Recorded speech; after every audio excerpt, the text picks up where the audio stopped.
চট্টগ্রাম নগরের ২ নম্বর গেট এলাকার বিপ্লব উদ্যানে জাতীয় নাগরিক পার্টির সমাবেশ অনুষ্ঠিত। চট্টগ্রাম থেকে কামরুল ইসলামের পাঠানো তথ্যচিত্রে বিস্তারিত জানাচ্ছি মাসুম বিল্লাহ।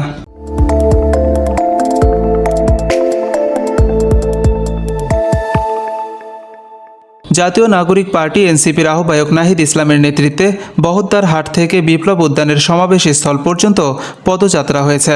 ২০ জুলাই রোববার বিকেল ৫:৩০টায় সমাবেশ শুরু হয়। দুপুরের পর থেকে নেতাকর্মীরা খণ্ড খণ্ড মিছিল নিয়ে সমাবেশে যোগ দেন।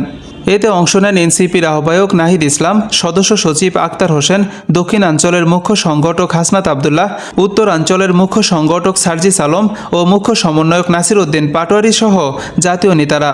পদযাত্রায় কথায় কথায় বাংলা ছাড়, বাংলা কি তোর বাপদাদার, তুমি কে আমি কে, রাজাকার রাজাকার, কে বলেছে স্বৈরাচার স্বৈরাচার স্লোগান দেওয়া হয়।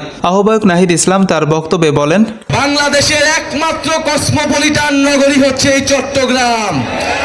বাংলাদেশের অর্থনীতির লাইফ লাইন হচ্ছে এই চট্টগ্রাম, বাণিজ্যের লাইফ লাইন হচ্ছে এই চট্টগ্রাম।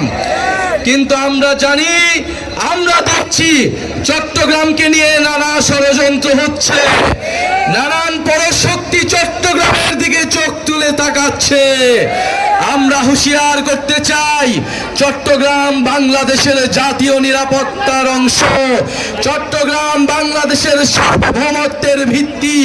চট্টগ্রামকে যদি চট্টগ্রামের দিকে কেউ চোখ তুলে তাকায়, সমগ্র বাংলাদেশ একসাথে বিদ্রোহ ঘোষণা করবে।